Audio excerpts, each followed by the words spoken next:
Hi, and welcome to 7 cheap and easy ways to get more visibility and more customers for your business. The presentation will get started here in just a few minutes. We're letting everybody get signed on and settled in here. So now's a great time if you need to go to the restroom or get a drink of water, finish up any last second emails. This is the right time to do it, and we'll get started here in just a moment. Thank you.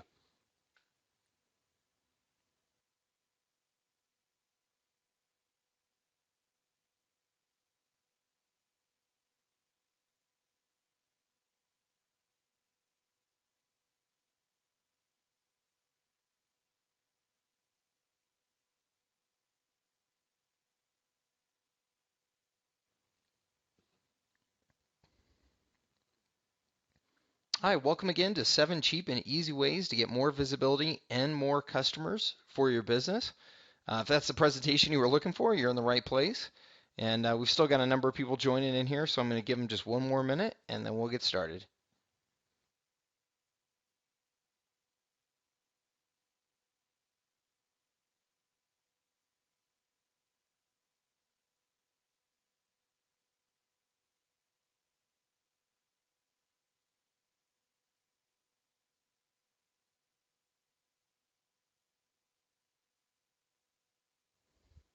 Okay, everyone, thank you again for joining me for the presentation today here, 7 cheap and easy ways to get more visibility and more customers for your business. I appreciate you taking the time. I know you got a busy schedule, and thank you for choosing to spend some of your time with me here today. The presentation, just to give you some insights on logistics here. One, I will record the presentation, and I'll get a copy of that recording out to you in the 24 hours or so after the presentation. So you can sit back and relax, and you don't have to take any serious amount of notes because you'll get a chance to go through this again if you'd like at a later point.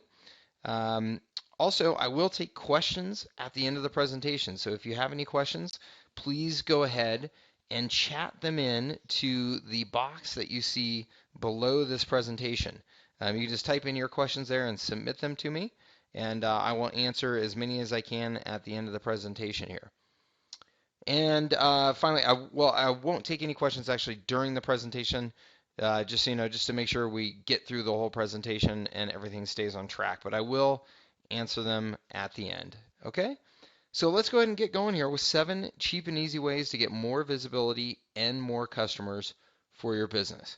Now, I work with a lot of small businesses, helping them market their business and get more customers. And what I hear from all of them and surveys that I've seen in larger magazines and other websites back this up that the number one business challenge that small businesses face today, and 76% of small business owners say this, is the challenge of how to attract new customers, right? And this is the challenge that's keeping them up at night. Being an entrepreneur, running your own business, obviously there can be lots of stresses associated with that, lots of things to keep you up at night. But the number one thing for 76% of small business owners is how to attract new customers. Um, and there is obviously all kinds of ways of potentially marketing your business, and the ways of marketing your business are growing. It seems like by leaps and bounds every year with the creation of these all these new technologies and new means of marketing. So here's what you've tried as business owners and as small businesses.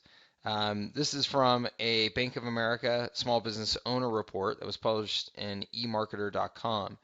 And you can see here that, the majority of small businesses really rely on word of mouth and customer referrals. 84% in April of 2012 and October of 2012, 87% were relying on word of mouth and customer referrals, which that makes a lot of sense. We all love customer referrals, of course. It's, the nice, easy way to get new business. If somebody refers you a nice, warm, prospect to your business, it's a great way of it's a great way of getting that new customer. You don't have to advertise, you don't have to spend money on advertising, and of course, that person is brought to you by somebody who is already satisfied with your business, which can make all the difference.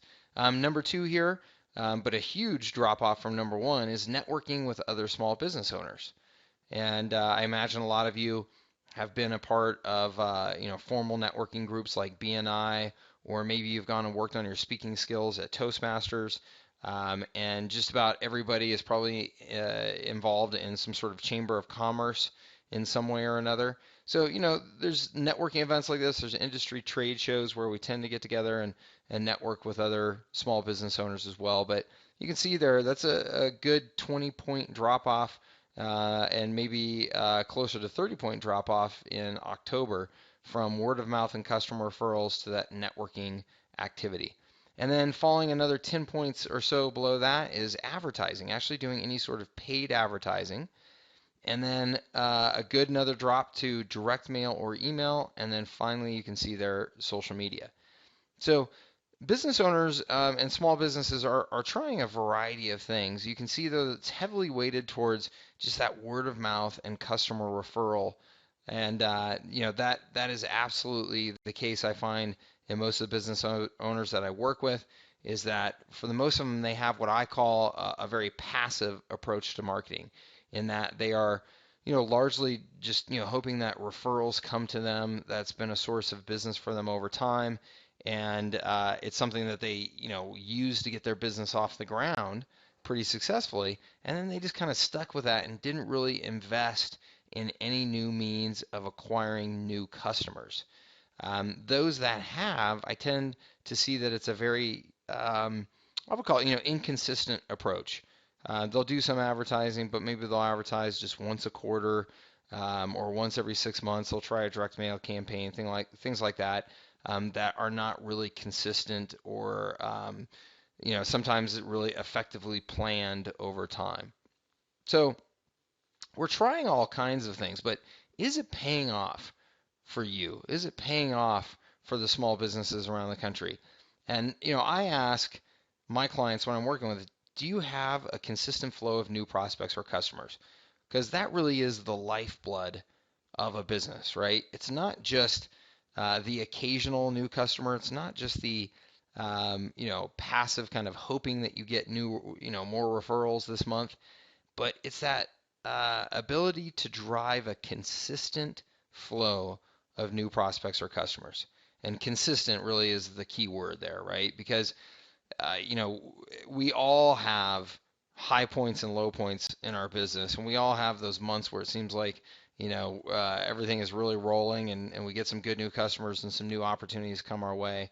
But then we also have those dry months where it seems like nothing goes our way. And if you want to grow a business consistently, then you have to get past that. You have to get to that point where you are able to predictably and consistently generate a flow of new prospects and customers to your business. The second question I ask is, are you able to do that at a cost that is sustainable, right? Because if you go out and do paid advertising, and there's all kinds of options for you out there, some of them much more expensive than others, some of them much more effective than others. So what you're doing may be working to bring you new customers in, but is it doing it at a cost that's really sustainable and affordable over the long term? And then finally, is your business achieving consistent growth? Okay, is your business achieving consistent growth? It's one thing to advertise and bring new prospects or customers to your business. It's another thing to convert those prospects and customers into consistent long-term business with you. So those are my 3 questions for you as well.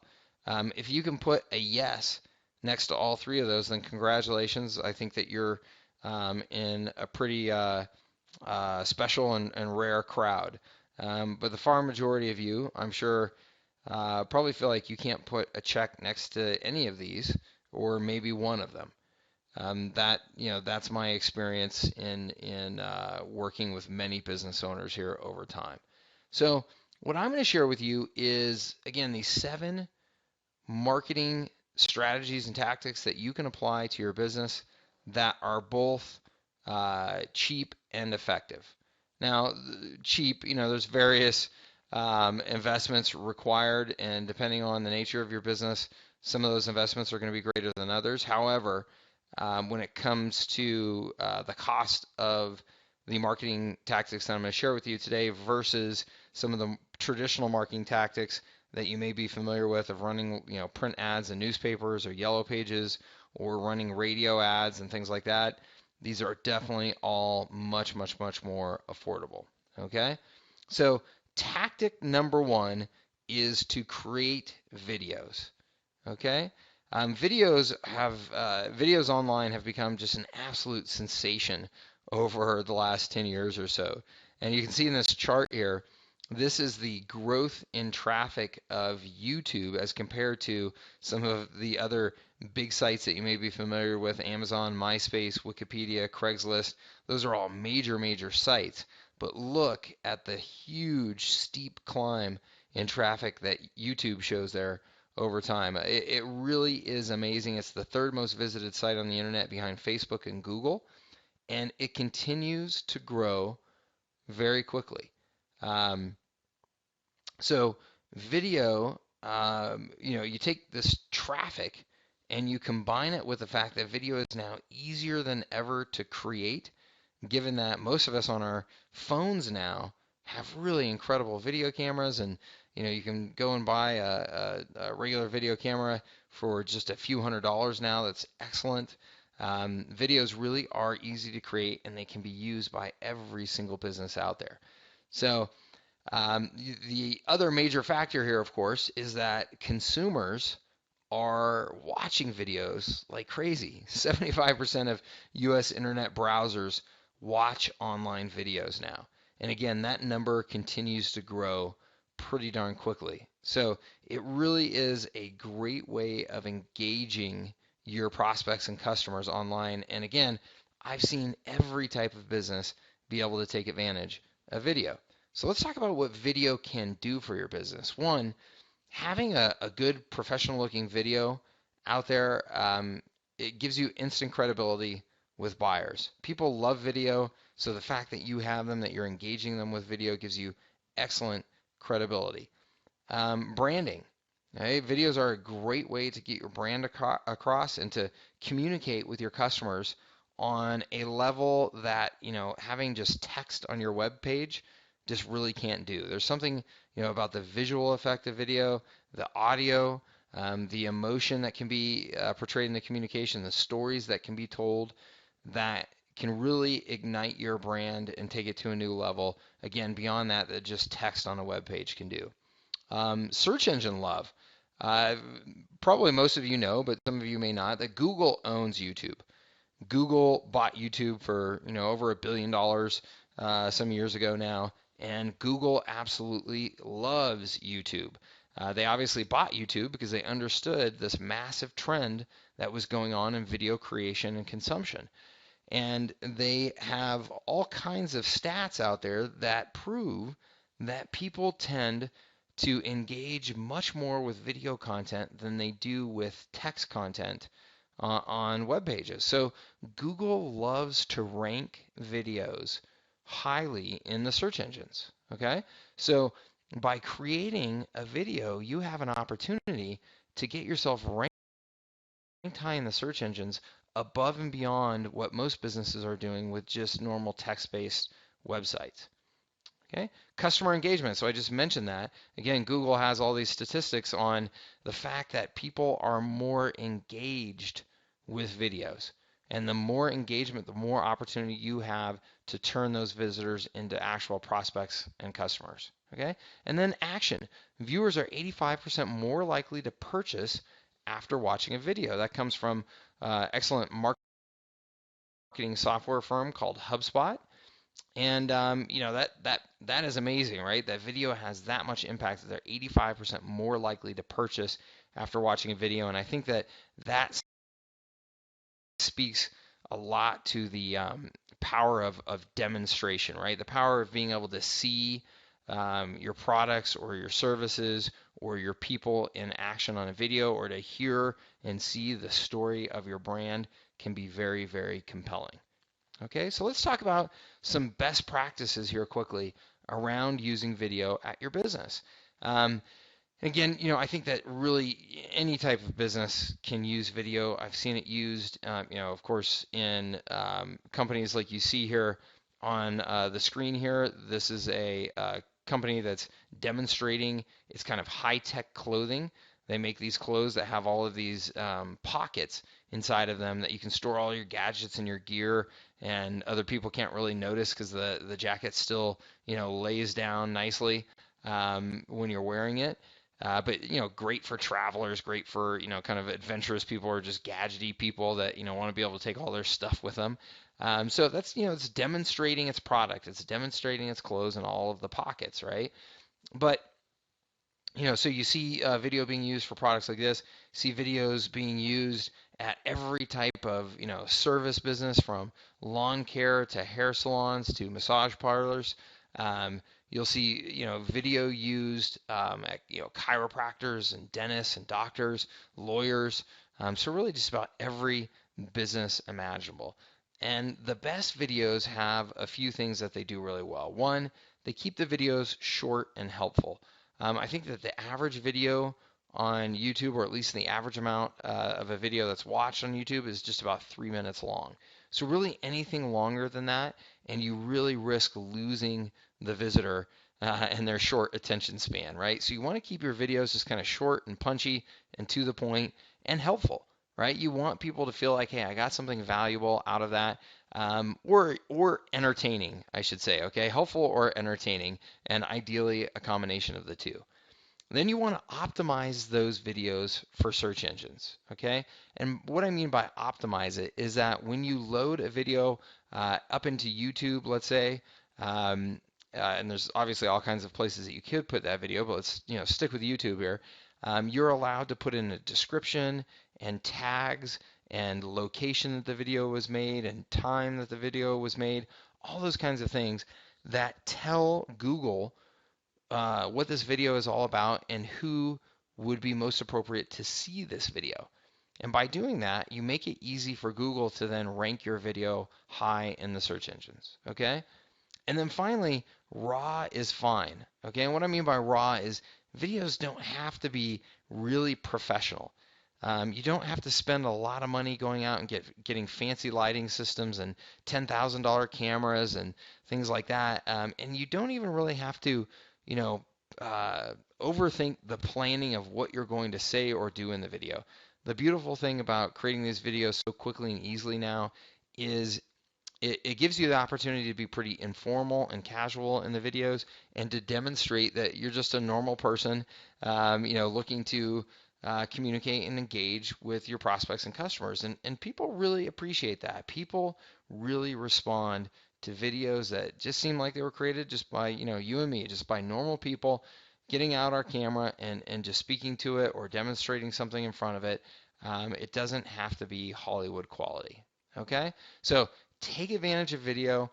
Videos, again, almost free to create now. I mean, if you have a smartphone with a good camera, you can create high quality videos, put them up into a free Google account, or YouTube account, and start getting tons of visibility and traffic and new prospects and customers at your business.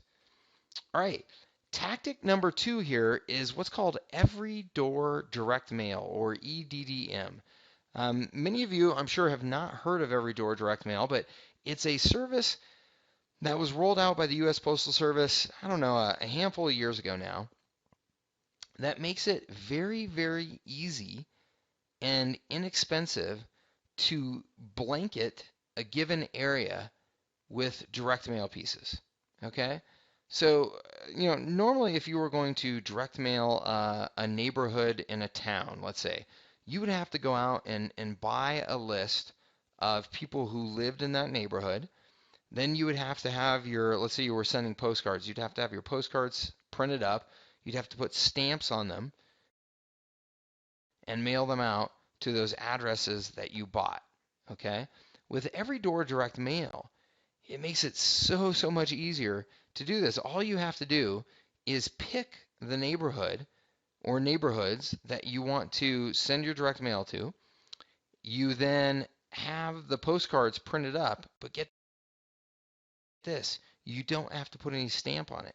You don't have to put any postage on it. You just use the Every Door Direct Mail program, and let's say that there's 500 houses in a given neighborhood. You print up 500 direct mail pieces, and the U.S. Postal Service will deliver a piece to every single house in that neighborhood. This is really, really powerful for the businesses out there that are really, really local in nature, right? Because really local businesses tend to attract customers that live within 5 miles or a 5 minute drive of their business. People don't tend to go all the way across town to go to a sandwich shop or go all the way across town to get their gasoline or go all the way across town to visit their chiropractor. They tend to find those types of businesses that are within just a 5 or 10 minute drive of their house, right? Gyms, dry cleaners, hair salons, massage parlors. These are all businesses that people tend to look for right by their home so that they're not having to drive real far to access them. So if you have one of those businesses, you can now blanket the area immediately around your business in a very, very cost effective way. In fact, using every door direct mail versus sending regular direct mail pieces is somewhere around, depending on exactly what you're sending, somewhere around a 50% savings versus normal direct mail. Now, a lot of you may be saying, well, isn't direct mail kind of, out of touch, a little old fashioned? We should be doing things on the internet now. Well, yes, I'm a big fan of doing things on the internet, but direct mail is still incredibly effective and people still really like direct mail. You can see in the study here from SourceLink that says people actually still really prefer direct mail. And just in case you can't really tell, because I know there's a lot of data on here, everywhere where you see a blue bar that is higher than the red bars and gray bars, that's where you're seeing that people are saying that they prefer having direct mail versus getting advertisements and information via the internet or email. Okay? So people really like direct mail. I mean, you can see in almost all cases, people prefer to get direct mail over getting information on the internet or an email.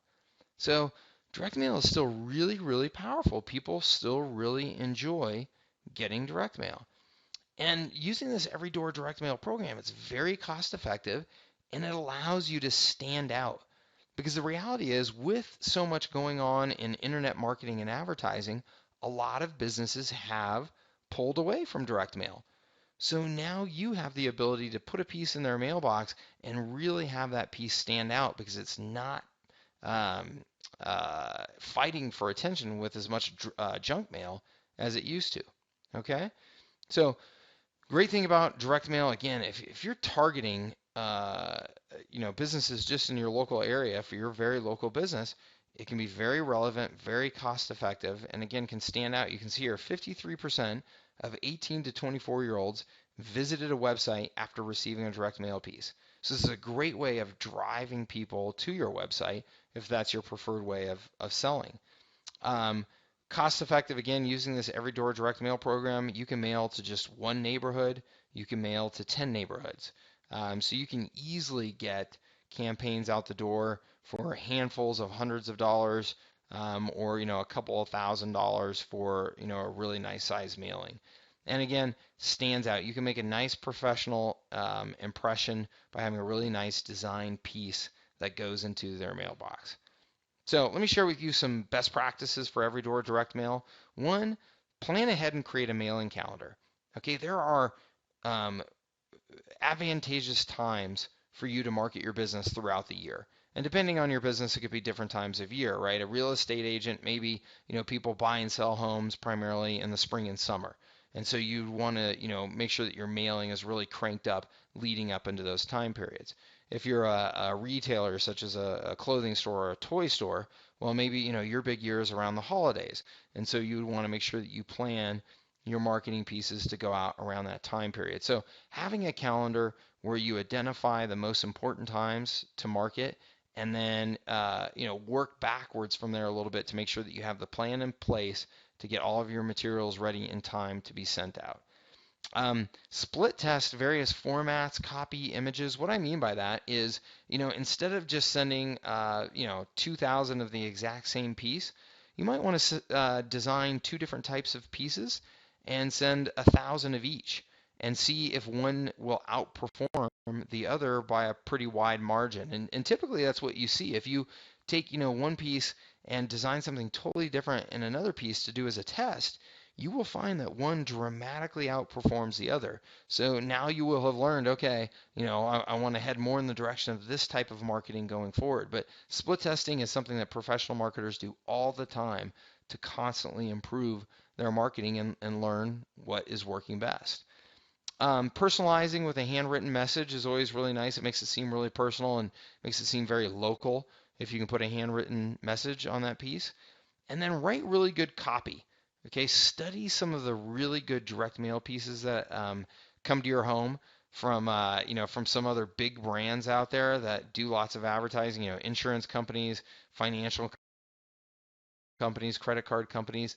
Those companies spend billions of dollars a year on direct mail, and they hire the very best writers in the world to create the copy on their mail pieces. So it's great to take those pieces and study them and try and mimic some of the language that they use in those pieces. Okay, so that's Everydoor direct mail. Really, really, really hot opportunity for very local businesses. Let's move to tactic number 3 now. One of my favorites, Facebook ads. Facebook's advertising platform is so amazing. I wish every business were using it. So you can see here, one of the things I hear from a lot of small businesses still is, well, my customers aren't on Facebook. My customers aren't going to buy my kinds of products or services on Facebook. Well, I can prove them wrong in almost 100% of cases. I've been able to find every industry, every type of business advertising successfully out on Facebook. And you can see here, Facebook now has over 1 billion people using its platform. So I have news for you. Your customers are on Facebook, period. End of sentence. Every type of demographic is represented on Facebook now in very, very large numbers. Okay, so now why use Facebook? What's the benefit of Facebook? Well, I already just told you about the amazing amounts of people that are on Facebook. So you can reach 51% of internet users on Facebook. That's truly amazing. I mean, you consider this company, barely even existed a decade ago, or maybe didn't exist at all a decade ago, but it's incredible how quickly it's grown and just become such an integrated part of our daily lives. The advertising platform in Facebook has very, very precise targeting. Okay, you can target people by location, by their age, by their birthday, their education, sex, by their interests. It really, I mean, the targeting is just unbelievable on Facebook. So instead of having to do this shotgun approach where you're advertising to thousands of people when really only a small percentage of those are your right audience, which is typical when you're doing any sort of mass media advertising, on Facebook you can hone in on exactly your right target audience and only market to them, which makes it very, very cost effective, okay? Because now you're only advertising to the exact right group of people. So that brings your costs down. You can really easily control your budget in Facebook, and you can really easily measure results in those Facebook campaigns. I mean, literally on a hour by hour basis, you can see the results coming in and use that information to optimize your campaigns to take even more cost out of your advertising. And then simplicity. Facebook really is a nice, easy platform to use. It doesn't require any technical experience. Of course, just like anything, there's lots of things that you can do with expertise and experience in that platform to get the most out of it, but it really is just a nice, simple platform. All right, let's talk about some best practices for Facebook ads. Maybe the most important thing on Facebook, it's called Facebook for a reason, right? Facebook started so that you could see the faces of other students on the Harvard campus. Well, it's still a very visual experience, and it's actually becoming more and more visual over time as Facebook sees that the visual element is really the most sticky element of Facebook for the typical user. People love to go there and see the images and see pictures. So it's critical that you use interesting images, and I say interesting, I was going to say good images, but it's actually more important that they're interesting images in your ads. And I've got some interesting examples here. So one, smiling babies work like crazy. I don't know what it is, but smiling babies work like crazy, particularly if you're targeting women. Attractive women smiling towards the camera work like crazy. And that's pretty universal. It doesn't matter if you're targeting men or women, that's pretty universal. Now, there's also just weird stuff, right? And you can see this picture on the ad down below there that says new recession relief. And then it's just got this, I don't even know what that is. But just some crazy, little critter there staring into the camera. Has nothing to do with new recession relief or credit card debt or anything, but the advertiser just knows that the image is the first thing that catches somebody's eye when you're advertising. So they made it a strange image, and I guarantee you that that ad got a lot of traction. Okay, so choose the right images. Test, measure, and test again. Again, Facebook is a platform where you can get data on what's working and what's not working literally hour by hour. I mean, you can turn on a campaign in Facebook and get thousands and thousands of people to view your ad just in a matter of minutes. So you can get some amazing data that allows you to test different types of ads and pictures and concepts very quickly and learn from it and then keep on testing and improving. Short action-oriented copy. It works best, and asking questions in your ads can be very effective. And strong call to actions. What I mean by that is you literally, you want to tell people what you want them to do next. Click here to learn more. Click here to contact us. Things like that. Click like, right? Just be very clear and very explicit with what you want them to do. Okay? So that's Facebook ads. Again, one of my favorite ways of marketing your business today, and something that every business should consider doing.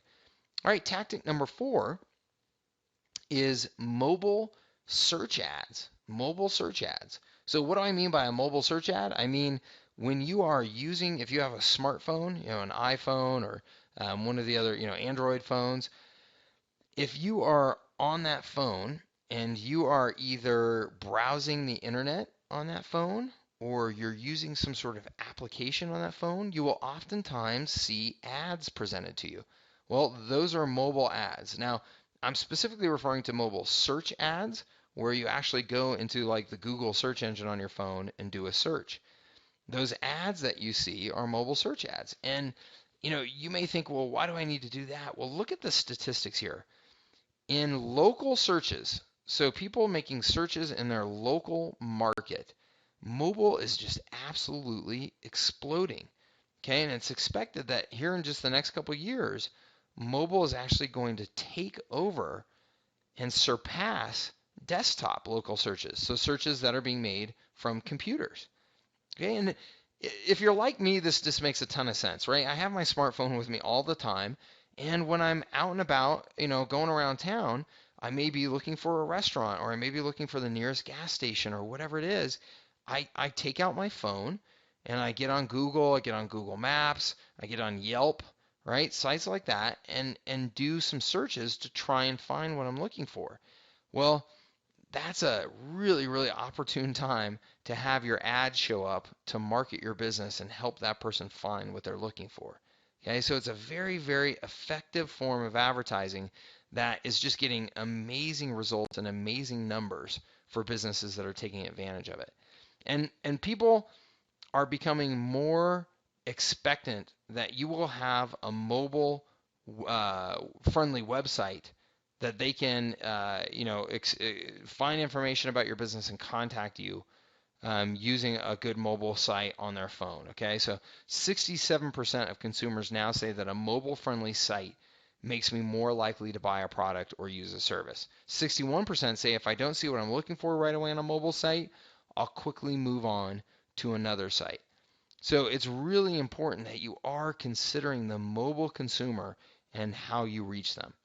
And mobile ads make this easy. Okay, so you can see here on a mobile phone here, on a smartphone, somebody did a search for Comcast, and on the top there are a couple of ads placed by Comcast that have the phone number listed right below it, and all the person on the smartphone has to do is click on that ad, and it'll pop up a little box that says, "Oh, you'd like to call that number to call Comcast?" So it's very, very easy for the person to see that ad and respond and get in touch with your business. So let's talk about some best practices for mobile search ads. So first, you've got to build a mobile-friendly website, okay? If you don't have a mobile-friendly website, you're going to turn away just as many people as you attract. It's kind of a waste of money. So create a mobile-friendly website first. The good news is that's very simple and fast to do. Second, bid higher during peak traffic hours, okay, when customers are nearby. So if you're a restaurant and you're trying to get people in during lunch, well, you're going to want to adjust your bids, your advertising bids, to make them a little bit higher during that time period because that's when the competition will be highest as well. So you want to make sure that your ads are getting shown during that busy time. And then custom messaging. So cater your ads to the specific mobile browsers that people are using. Okay. So the fact that they are on the phone, the fact that they are mobile, you can write ads to address the needs of that mobile consumer. So in the case that I suggest here, buy on your phone, you can let somebody know that you have a mobile website that will allow them to go ahead and make the purchase right then and there which can be very attractive to a consumer. More and more purchases are happening from their mobile devices. Okay, so that's mobile ads. This is an advertising opportunity that most small local businesses are definitely not taking advantage of, but the numbers are just massive. So it's something that if you can jump on now, you can get a real competitive advantage. All right, tactic number 5, Facebook contests. 80% of all internet users have entered at least one contest in the past 12 months. That's pretty amazing. But, you hear about kind of the gamification of business, as they call it. People love to participate in games and contests. So this can be a really, really fun way to engage your prospects and customers. And you can see at the bottom here that more than 50% participate in contests every single month. Okay, so people are pretty addicted to contests. And the good thing is contests are pretty easy to set up on Facebook, and you can get just massive viral exposure in your market using these contests. So you can have a lot of fun with them, and your prospects and consumers can have a lot of fun too. So let's talk about some best practices for Facebook contests. One, you want to plan and promote this just like you would any other advertising campaign. I mean, you can launch a Facebook contest for next to no money. And if you're being really thrifty about it, I mean, you can do it for free. So, but that doesn't mean that you don't want to put the same amount of planning and thought into it that you would if you were, doing a paid ad in your local newspaper that was going to cost you a lot of money, okay? This is a fantastic opportunity, so you want to put some time into thinking through how you're going to plan it and promote it using press releases, email campaigns, in-store campaigns, letting friends and family know however you can do it to get attention to that contest.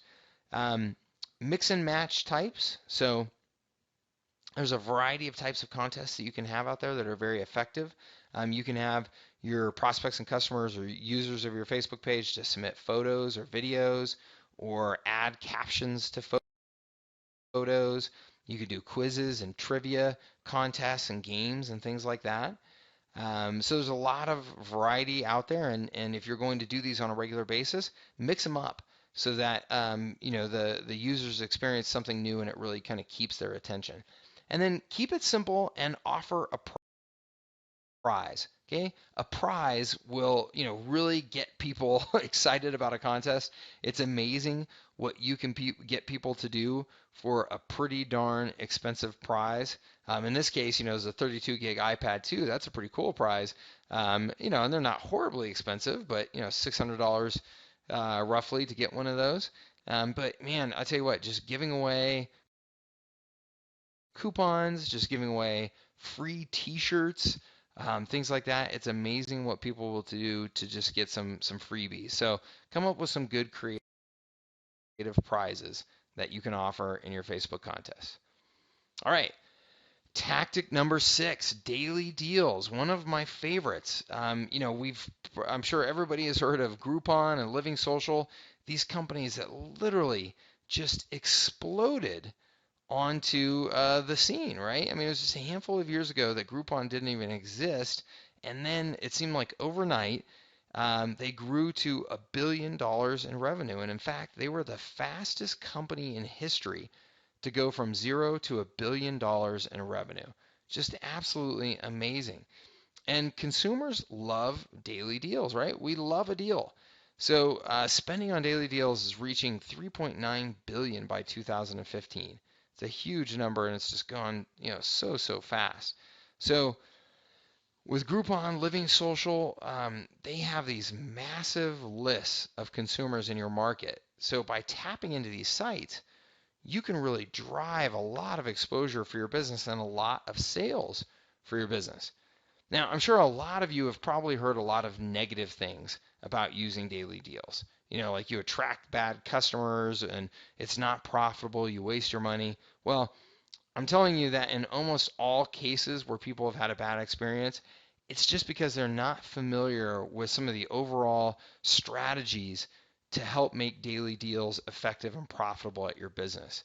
So, an experienced daily deal marketer can show you specific strategies to make sure that a deal is profitable for you.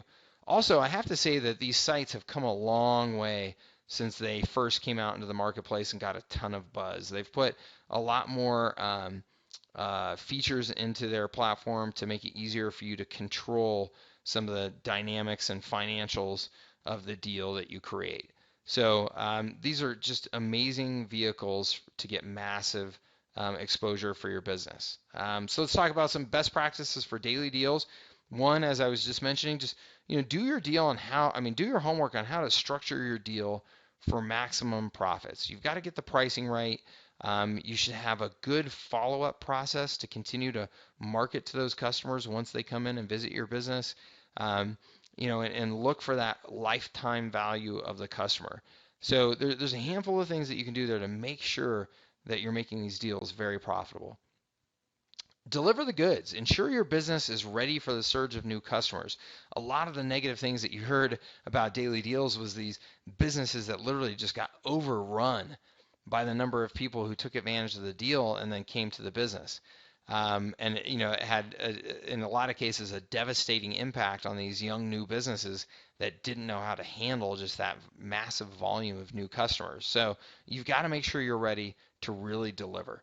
And then, as I mentioned before, have a retention strategy. Have a plan for converting these one-time deal buyers into long-term loyal customers, okay? And that means, having follow-up direct mail campaigns, email campaigns, SMS messaging. There's a number of different ways that you can do that, but you want to make sure that you're keeping in touch with these people and bringing them back over time. All right. On to tactic number 7, your last one. Thank you for your time and attention again. Tactic number 7 is just good old fresh, useful content that you're putting out into the marketplace. Okay? We've become a society of consumers of information online. People just love to consume all kinds of different information, whether that's information in the form of pictures, videos, articles, infographics. We love information. And content, then, creating that information becomes one of the most effective ways to market your business. And there's a couple of reasons for that. One, because people like it, but two, also because search engines like it. Search engines like to see that you've got good content. And if you're creating good, fresh content on a regular basis, the search engines will reward you with higher rankings. So, I thought that this was an interesting example. A fiberglass pool company attributes 1.7 million in sales to just one article ranked number 1 on Google. Okay, it's a fiberglass pool company. I wouldn't think that there would be that many people out there that are that interested in reading articles about fiberglass pools, but $1.7 million in sales. That's the power of having good content out on the internet. According to HubSpot, again, the software company that I mentioned earlier, Businesses that blog on a regular basis, so publish content on a blog on a regular basis, have 55% more traffic than businesses that don't. So content really is powerful. And here's that chart just to show you again from HubSpot, showing that 55% more website visitors for companies that blog. All right, so let's talk about creating content. One of the most interesting and popular ways right now of creating content is what's called an infographic. Okay, an infographic is a little visual here that communicates a lot of information and oftentimes data about a particular topic. So you can see this one is the benefits of cycling, health and community. And of course, they could have just written an article about the benefits of cycling, but look, what they did here was they created something that I think is much, much, much more compelling because of its visual nature, right? It tells the same story, but instead of just being a whole bunch of text, it's very image intensive. It's brief, right? It's small. I can get all this content just in one, glance. So it's really compelling, and you'll start to see these infographics everywhere for every type of business. They're really neat. They're really professional looking when they're designed well. They really communicate some instant credibility. They have that visual appeal. And maybe most important for you, they tend to get shared like crazy. People will post these up on their Facebook page or up on Pinterest or whatever it is and pass them around to their friends at huge, huge volumes. So infographics can be a really, really cool tool for you. And I know if you're like me, you're probably looking at this thinking, going, man, I'd have to be an artist to create something like this. But there are people that can help you create these pretty quickly and easily at a very affordable rate. And there are also now some little software tools out there that can help you make these very easily and quickly. So don't be intimidated if you're not an artist, all right? So best practices for content. One, show off what you know, okay? Everybody, you've got expertise in something in your business, right? You know more about your products and services than the typical person out there. So write about that. Share your valuable knowledge about your products and services, about how they can be used, about how they can impact your customers, right? Be authentic. Write about it. Take pictures, create videos, create infographics, demonstrate what you know to your audience out there. That's really what it's all about. Just be authentic and create content about what you know. Okay. Number two, answer popular questions, right? You know from interacting with your prospects and customers that there are very common questions out there that get asked about your products and services over and over again. Well, create content to answer those questions. Because if people have those questions, they're out searching online for answers to those questions, and you want to be there with a piece of content to answer it for them. Okay? And then next, share the wealth. Make sure that you're using the power of social media and social sharing buttons to get your content spread to as many people as quickly as possible, right? You've got to make it easy. So include the social sharing buttons right there on the content to make it super easy for people to share. All right? So that's some best practices for content. And that brings us to the end of our 7. So we went through videos, the Every Door direct mail program from the Postal Service, Facebook ads, mobile search ads, Facebook contests, daily deal sites such as Groupon and Living Social, and man, there's a ton more out there now, and then just creating useful and entertaining content. Okay, so from here, what I hope is that you're inspired to go out and take action. That's what it's all about, right? Just giving you some good ideas on how to market your business very cost effectively, very quickly. But it's up to you, of course, to take action and turn that into reality. So I hope rather than just learning something here, that you take something and run with it and have some good success. All right, on that note, again, I want to thank you for your time. I'm going to go ahead and just get a quick drink of water here, and then I'm going to answer some of the questions that came in. And then before I do that, I'd just like to say, this is what we do for a living. We help local businesses market themselves both online and offline using a variety of strategies. We particularly look for areas to leverage technology to get the most bang for your advertising and marketing buck. If any of this that you saw today seems interesting to you, or you have any additional questions about it, or maybe you'd have a project that you'd like to consider, I'd appreciate the opportunity to contact or to talk to you. And if you would like to just contact us, just look around this presentation and you will see that there's our information on how to reach us. We'd love to hear from you. Okay, so let me just get a drink real quick and I'll be right back to answer some questions.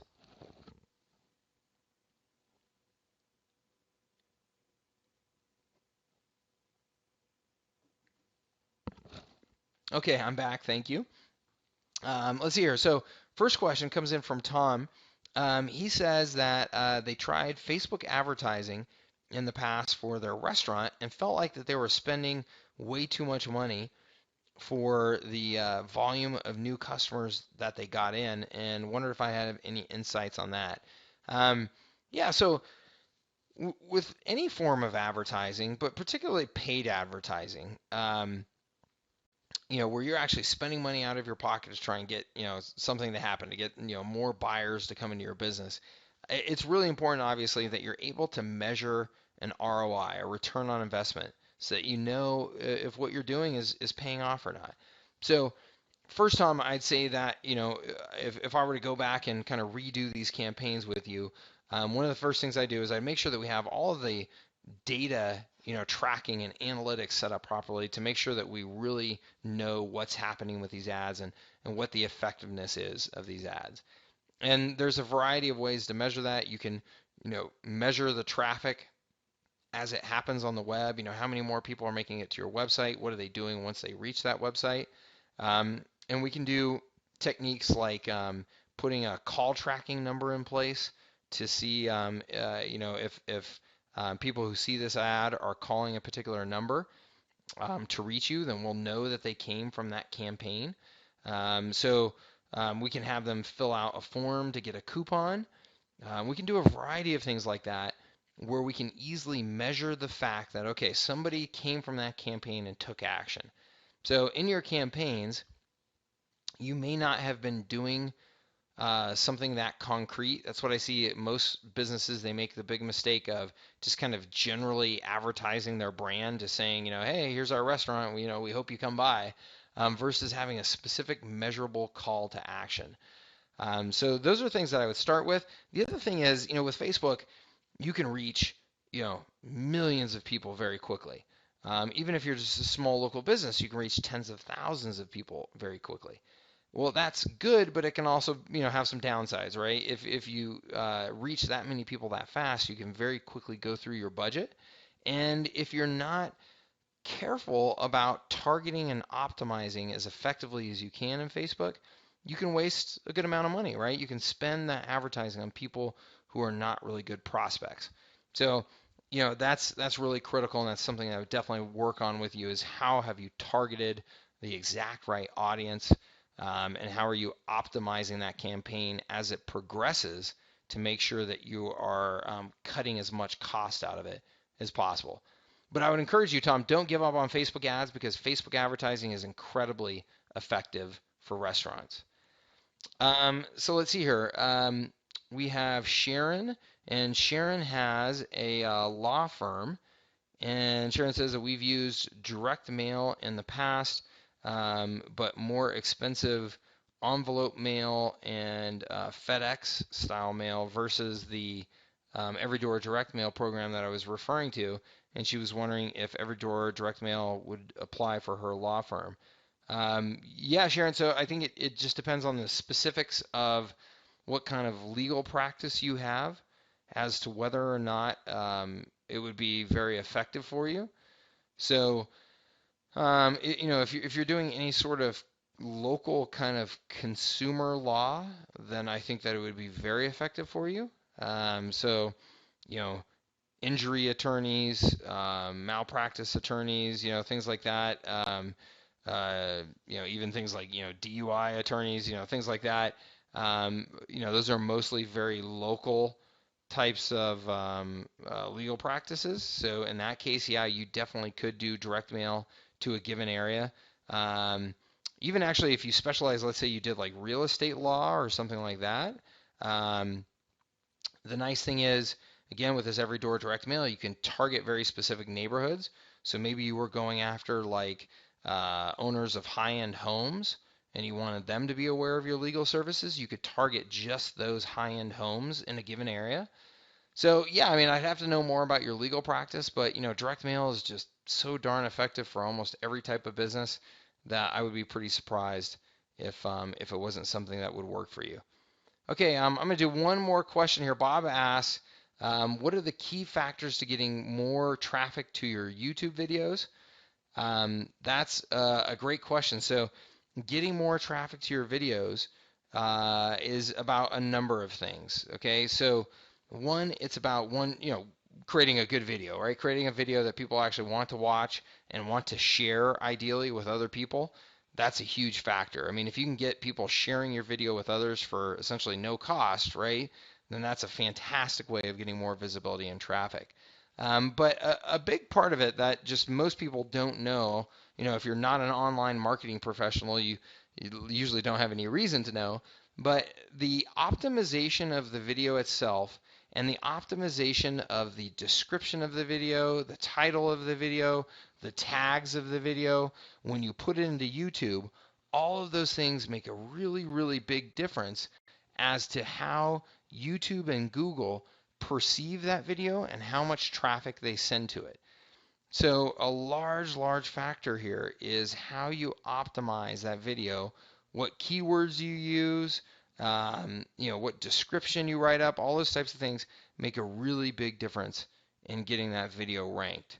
Okay, and Bob would be happy to talk to you more about that offline.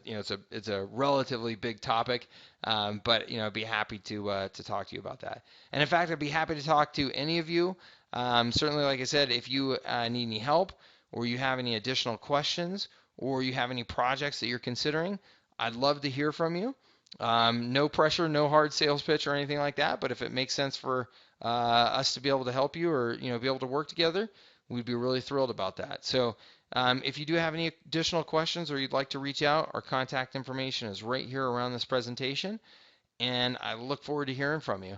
And I just want to say thanks again for taking time out of your day to join me here today. All right, take care.